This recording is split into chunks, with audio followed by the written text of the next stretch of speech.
Major updates concerning the injury situation at Manchester United. Kobbie Mainoo has dropped one. It is exciting and promising. Mason Mount too might be returning sooner than later. I've got an update for you concerning United's preparations for that game against Brighton. Are we going to see Sofyan Amrabat make that long-awaited debut? I hope so. Welcome to the Hotspot, the Sunday edition.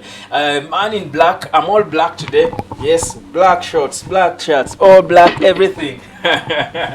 Yes, listen guys, my name is Web Hotspot. Do subscribe. Let me ban you with Manchester United updates now. Listen, Kobbie Mainoo, the little boy, the youngster, the 18-year-old future of the Manchester United midfield, was injured, stretchered off in that loss against Real Madrid during preseason. But that did not mean his fate was gone. It was a little opportunity for him to play with some of the best players in the world at his young age.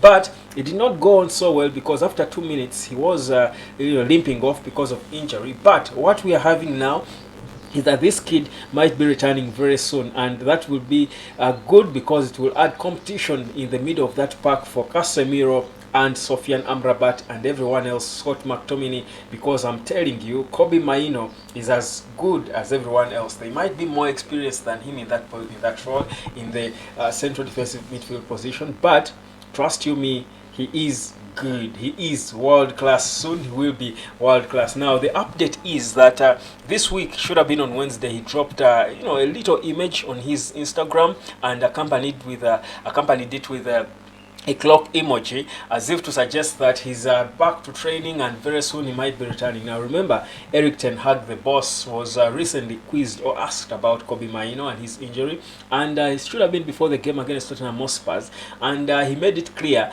that the boy might be returning in just under 2 months. Now, as it looks, he could actually be fit, earlier than even 2 months from then. He could be fit and ready to roll because Erik ten Hag promised him his time.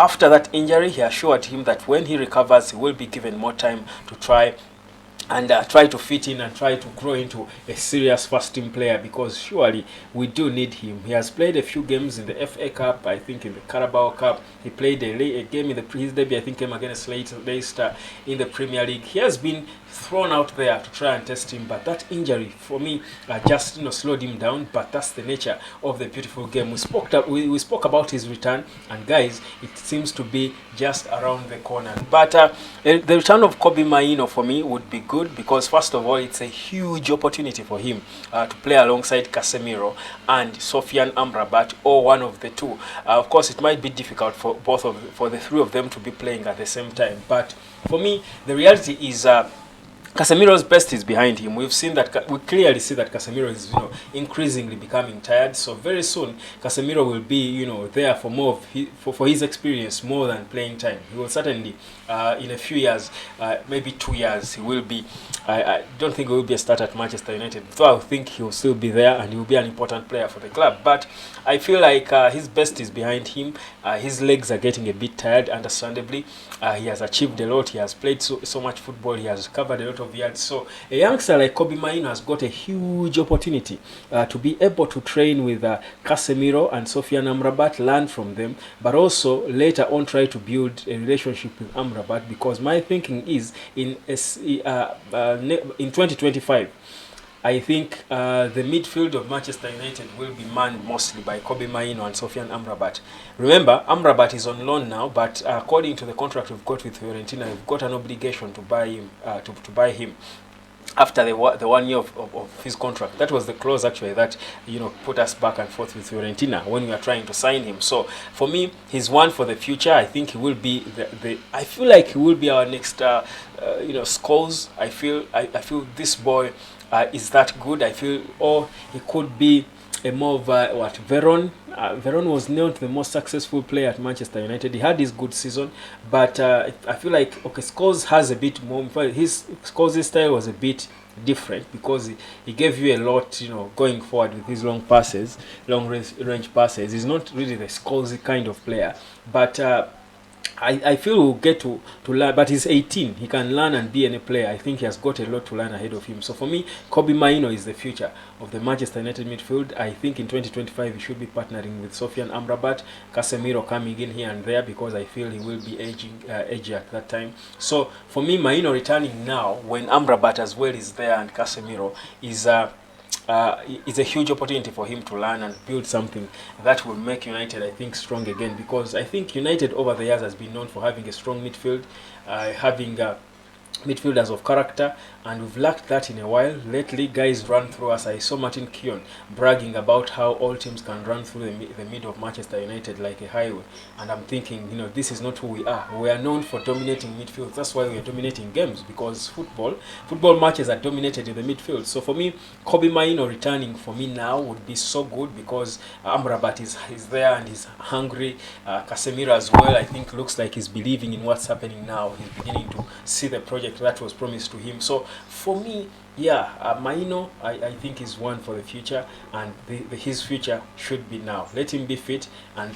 thrown in there. He should be giving us some good moments in there. Now, Manchester United, do remember our next game will come on this on the 16th of September. We'll be playing against Brighton. Now, Brighton is fast becoming our bogey side. They beat us home and away last season, if my memory is serving me right.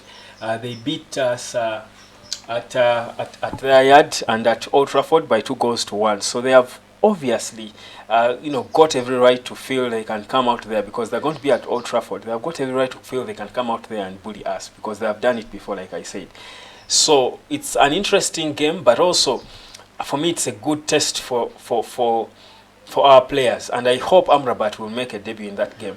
But I feel like that's a good test for our players, because Brighton is one of the most difficult teams to play against, if you ask me, right now in the Premier League. I think it's harder to play against Brighton than it is to play against Man City.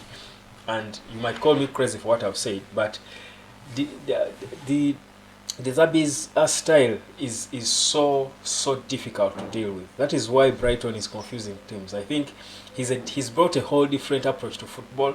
The way his teams play with and without the ball, the way they attack, they are so organized, they are so unpredictable.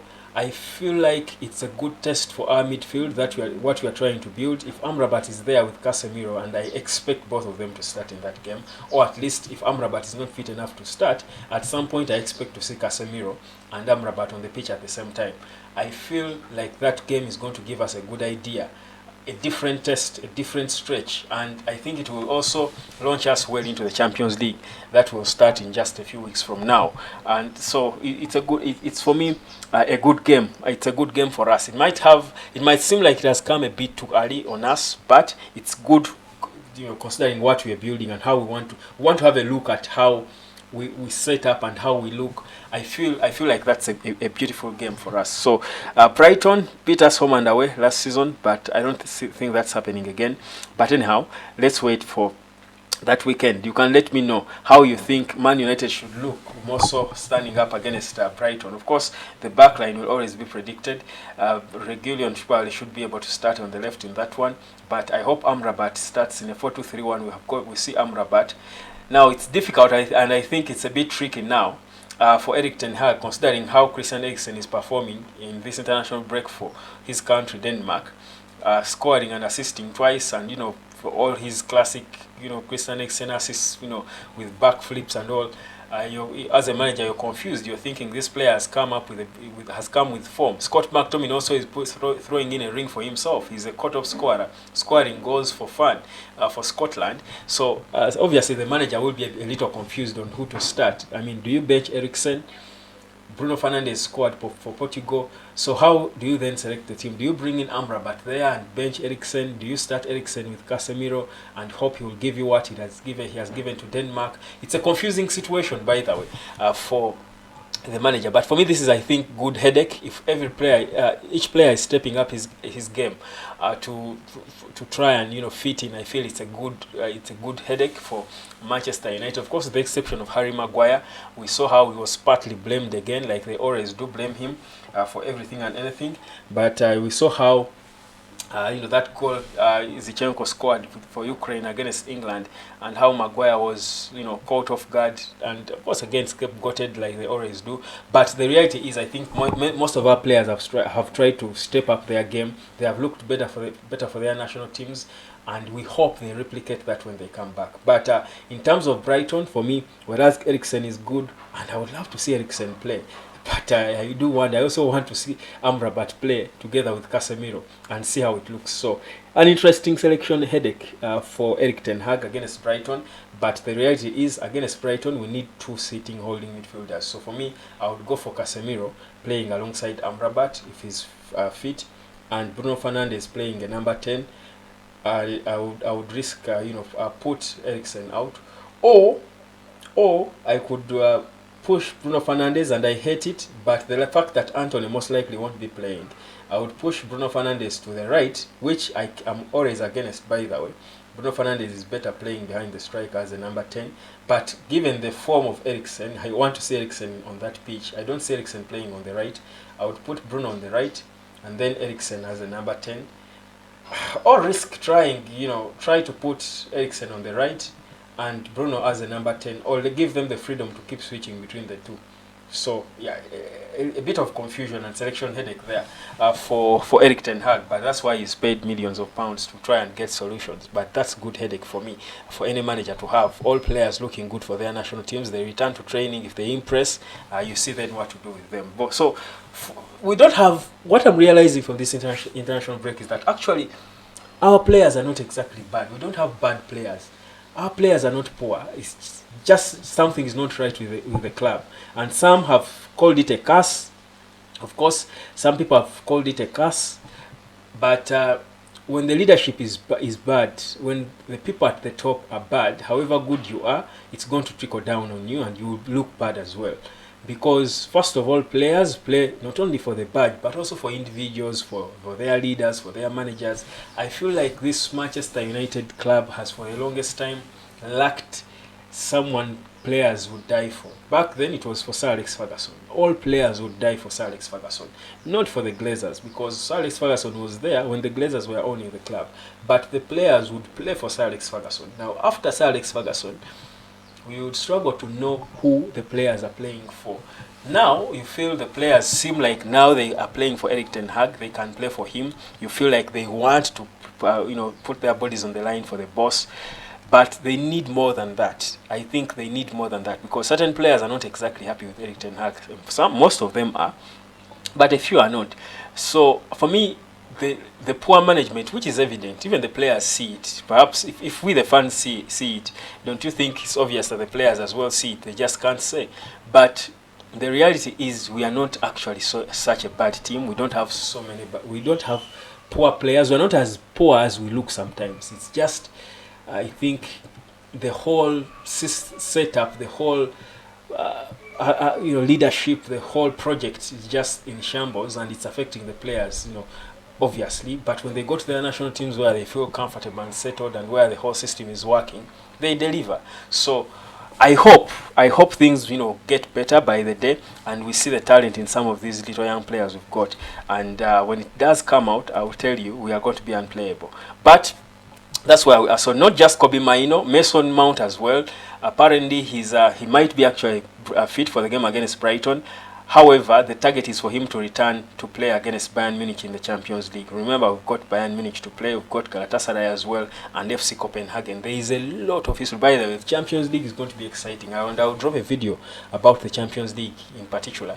But it is said to be exciting for us, because